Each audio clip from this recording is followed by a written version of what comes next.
Good afternoon everyone. आज मैं live हूं अपने इस चैनल से और आज एक खास दिन है। सावित्री बाई फूले और ज्योतिबा फूले एक ऐसा बेहतरीन कपल जिन्होंने देश को, समाज को एक दिशा दी कि कैसे कोई भी जीरो से उठ के और हीरो बन सकता है। आज जन्म दिवस है सावित्री बाई फूले जी का। अब ये कौन है, कुछ लोग तो जानते होंगे, कुछ लोग अनजान होंगे। जो लोग आज समाज में नहीं है लेकिन समाज के लिए बहुत कुछ करके गए, उनके बारे में हमेशा अगली पीढ़ियों को बताना जिम्मेदारी होनी चाहिए। और मैं पर्सनली ये फील करती हूँ, आज जो मैं ये आपके सामने बात कर पा रही हूँ, मैं क्या, जितनी भी फीमेल टीचर्स हैं उन सबको प्राउड फील करना चाहिए आज के दिन के ऊपर, क्योंकि आज है उस महान महिला का जन्मदिन जिसकी वजह से हम टीचर बन पाए। देश की पहली फीमेल टीचर, पहली महिला शिक्षिका, महज 17 साल की उम्र में जिन्होंने स्कूल खोल दिया था, स्कूल चलाने लग गई थी, जो पहली प्रोफेशनली क्वालिफाइड फीमेल टीचर थी, आधुनिक भारत की, मॉडर्न इंडिया की first female teacher Savitribai Phule. Jyotiba Phule का नाम शायद आपने सुना होगा। सत्यशोधक समाज उन्होंने बनाया था। जो लोग दलित थे, यानी जिनको समाज ने उस टाइम पे बहुत नीचे स्तर पे रखा, डेवलपमेंट के रास्ते पर आने ही नहीं दिया, उन सब के लिए काम किया था सत्यशोधक समाज ने। और वही वो इंसान है जिन्होंने अपनी पत्नी को, जब शादी हुई सावित्री बाई फूले की, उस जमाने में बाल विवाह का प्रचलन था, तो महज 9-10 साल की थी जब शादी करके आई, पढ़ी लिखी भी नहीं थी। अब 9-10 साल में कोई क्या ही पढ़ लेता उस जमाने में। शादी जिनसे हुई उन्होंने कहा कि तुम्हें पढ़ना है, तो अब एज कम थी, शुरुआती पढ़ाई घर पे कराई, फिर बाहर जाना पड़ा क्योंकि पढ़ाई सारी घर पे तो नहीं हो सकती। जब बाहर पढ़ने गई तो लोगों को ये बात पची नहीं, हजम नहीं हुई कि किसी की पत्नी कैसे पढ़ेगी, और खासकर उस जमाने में माली जाति के लोगों के साथ लोगों का ट्रीटमेंट वैसे भी अच्छा नहीं रहा होगा। तो उस समाज में सोचिए, एक महिला जो माली जाति से संबंध रखती हैं, जब पढ़ने के लिए बाहर निकली तो लोगों ने विरोध करना शुरू किया। ये विरोध किस रूप में किया कि जब वो स्कूल के लिए घर से निकलती तो लोग गोबर भर के तसले में, बाल्टी में बैठ जाते और गली में से जैसे ही वो जाती तो उसके ऊपर गोबर फेंकते। आप देखिए कितनी बदतमीजी थी उस टाइम समाज में, और वो कुछ ना कर पाती। ये विरोध था लोगों का कि स्कूल जा कैसे रही है। नाले में से पानी भरते और उसको तैयार होके जब वो स्कूल के लिए निकलती थी, नाले की बाल्टी भर के उनके ऊपर फेंक देते। उस बच्ची की मनोदशा सोच के देखिए कि क्या बीता होगा। आज आपके मेरे घरों में जो बच्चे हैं, सब सुख सुविधाएं हैं, तब भी स्कूल जाने से मना कर देते हैं बहुत बार कि आज छुट्टी कर लें। उस बच्ची की 10 साल की, 11 साल की उस लड़की के मन का भाव क्या रहा होगा जब वो जैसे ही घर से निकलती होगी, खुश मन के साथ भगवान की प्रेयर करके कि मैं जो है आज पढ़ लिख के कुछ सीख के आऊं, और लोग रास्ते में इतनी बदतमीजी करते कि गोबर फेंकते, कीचड़ फेंकते और गालियां देते, तो उस लड़की ने कैसे पढ़ा होगा। और दाद देनी चाहिए उस लड़की के पीछे खड़े उस परिवार की, उनके हस्बैंड की। जी हाँ, ये जिक्र कर रही हूं मैं सावित्री बाई फूले और ज्योतिबा फूले का, वो महान शख्सियत के मालिक जिनके कारण आज भारत की हर बेटी को पढ़ने का मौका मिल पाता है। आज मेजॉरिटी हम देखते हैं भारत की बेटियां, चाहे वो मजदूरों की हो, किसानों की हो, गरीब परिवारों की हो, पढ़ाई लिखाई के रास्ते पर अगर अपनी इच्छा हो तो आगे बढ़ जाती हैं।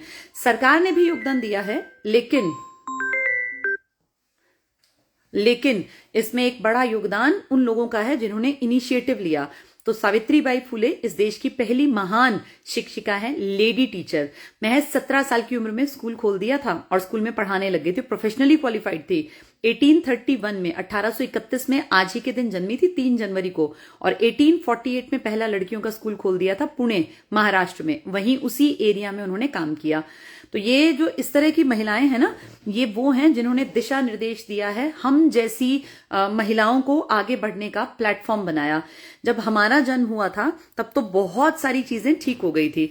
होता ना, कांटों भरी राह पर सबसे पहला कदम किसने उठाया, तो वो थी सावित्री बाई फूले। नमन है उस महान शख्सियत को, और इस तरह के लोगों के बारे में हमें अपनी अगली पीढ़ी को जरूर जागरूक करना चाहिए, क्योंकि हम जिनके वंशज हैं, भारत जिन लोगों ने तैयार किया था, उन लोगों को टाइम टू टाइम याद किया जाना चाहिए, ताकि आने वाली पीढ़ी को भी संस्कार मिल सके कि किन कंडीशंस में भी लोग स्कूल जाया करते थे। पहली लड़की जिसने हिम्मत दिखाई पढ़ने की, और सिर्फ पढ़ने की नहीं, पढ़ लिख के कुछ हासिल करने की, दुनिया में नाम और मुकाम हासिल करने की।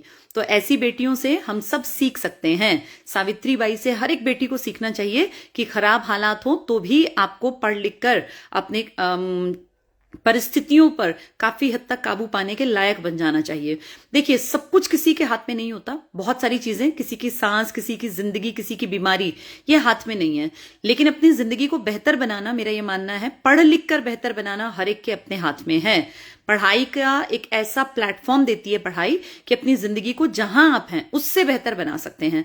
अब इसी साल की शुरुआत देख लीजिए, कितने लकी हैं सब लोग जो तैयारी कर रहे हैं। इस साल की शुरुआत हुई है बहुत सारी वैकेंसीज के साथ। 1 तारीख की जब सुबह बच्चे उठे तो बड़ा खुशनुमा माहौल था।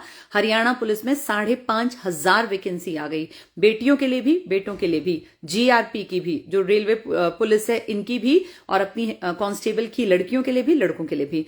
तो इसी चीज की तो तैयारी कर रहे थे आप लोग, इसी चीज का वेट कर रहे थे। अगर आप चाहते हैं हरियाणा पुलिस में नौकरी हासिल करना, तो आईसीएस कोचिंग सेंटर के साथ जुड़ सकते हैं। हमारी एप्लीकेशन पर महज 250 रुपए की फी में, जी हाँ, बहुत ही नॉमिनल सी फी है, ना बराबर फी रखी गई है, सिर्फ 250 रुपए की फी में 3 महीने तक वैलिड रहेगी आपकी ये जो फी है, जनवरी, फरवरी, मार्च, यानी मार्च के एंड तक। उम्मीद है जब ये पेपर होगा तब तक आपका ये बैच चलता रहेगा। तो 31 मार्च तक इसकी वैलिडिटी रहेगी, और खूब जम के पढ़ेंगे तो 100% इस बैच के दम पर आप सरकारी नौकरी तक पहुंच जाएंगे।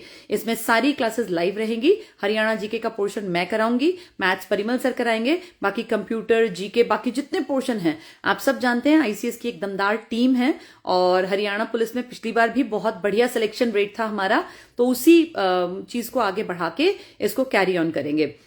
जो लोग इच्छुक हैं कि हरियाणा पुलिस में लग जाएं, वो जाके अपना ये बैच परचेज कर सकते हैं। जिन स्टूडेंट्स ने दिल्ली पुलिस का बैच खरीदा हुआ था उन्हें कोई पेमेंट नहीं करनी, उन्हें ये बैच फ्री मुहैया कराया जाएगा। उनके लिए बैच 3 महीने के लिए अब आगे फ्री चलेगा। तो जिन्होंने दिल्ली पुलिस की तैयारी की थी, पुलिस का पेपर अच्छा गया होगा उम्मीद करती हूँ, अब साथ साथ हरियाणा पुलिस की भी तैयारी आप रखिए। और हरियाणा पुलिस का एग्जाम भी बहुत जल्दी ही होगा, तो उसी फी में आपकी ये फी जरूरत नहीं है पे करने की, ये आपको फ्री मिल जाएगा। जो बिल्कुल फ्रेश बच्चे हैं उनको नया लेना पड़ेगा, पर फी इतनी कम है कि कोई भी इसको अफोर्ड कर सकता है। तो जुड़ते रहिए और पढ़ते रहिए, आगे बढ़ते रहिए। आज का ये शुभ दिन, क्योंकि हर एक बेटी को पता हो कि सावित्रीबाई फुले इस देश की पहली महान ट्रेंड फीमेल टीचर थी। उनका बहुत बड़ा योगदान है पढ़ाई लिखाई में, और मैं हूं, चाहे आप हैं, या आने वाली पीढ़ियों में जितनी बेटियां पढ़ लिख कर काबिल बनेंगी, उन सबको हमेशा नमन करना चाहिए, ऐसी शख्सियत को जिसके कारण ये पॉसिबल हो पाया। चलिए, जो लोग इच्छा रखते हैं नौकरी हासिल करने की, वो जुड़ सकते हैं हमारे साथ। तो वो बैच शुरू हो चुका है, कल परिमल सर ने उसमें पहली क्लास ले भी ली थी हरियाणा पुलिस की, और मंडे से यानी परसों से उसमें हरियाणा जीके वाला पोर्शन भी मैं पढ़ाना स्टार्ट कर दूंगी। जो हमारे आईसीएस में पढ़ना चाहते हैं, सबसे बेस्ट होता है कोचिंग सेंटर में आके पढ़ना। हर मंडे ट्यूसडे ट्रायल क्लासेस दी जाती हैं। आपके आसपास शहर में कोई ना कोई ब्रांच जरूर होगी, इसका कोई चार्ज भी नहीं होता। 2 दिन जाके पढ़ के देखिए, अगर आपको पढ़ाई अच्छी लगे तो आप जुड़ सकते हैं हमारे साथ।